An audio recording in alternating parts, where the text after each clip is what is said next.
대통령이 사적 대출을 해줘야 거래가 트일 정도로 요즘 대출 경색이 심각한 상황입니다.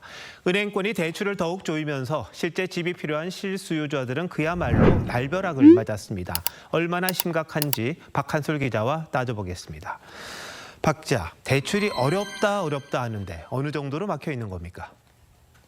네, 지난주 열린 부동산 금융정책 대토론회는 대출 규제에 대한 성토장이었습니다.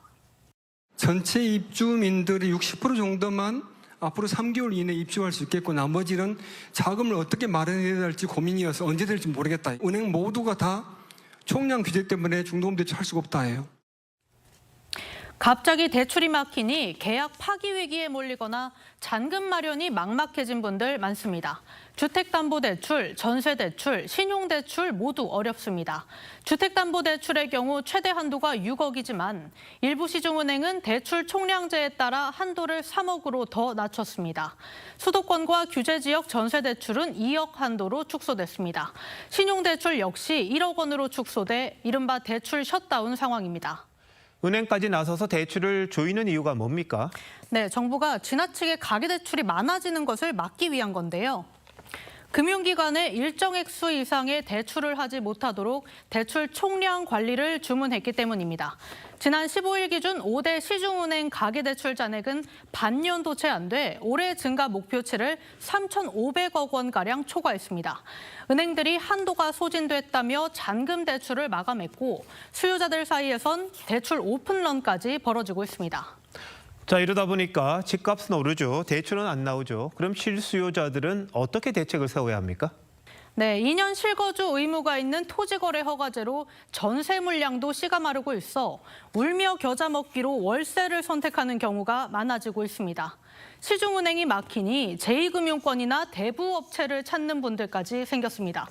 금리가 비싸더라도 일단 현금을 마련할 수는 있겠습니다. 보유 주식을 파는 식으로 돈을 마련하는 사례도 많습니다. 하지만 어떤 방법을 택하든 서민들이 목돈을 손에 쥐기는 점점 힘들어집니다. 대출이 필요 없는 현금 부자나 부모님 찬스가 가능한 사람들만 집을 살 수 있어 자산 격차가 더 커질 수 있다는 지적도 나옵니다. 현금 부자들 같은 경우는 경쟁자들을 정부에서 정리를 해준 상황이 되다 보니까 결과적으로 또 이제 빈익빈이 되는 내 집만의 사다리를 걷어버린 건 아니라는 생각이 듭니다만. 대출을 조인 취지는 알겠는데 이 부작용이 상당히 심각한 것 같습니다. 그럼 어떤 대책이 가능할까요? 네, 결국 투기는 줄이되 실수요자 대출은 허용해야 한다는 의견이 많습니다.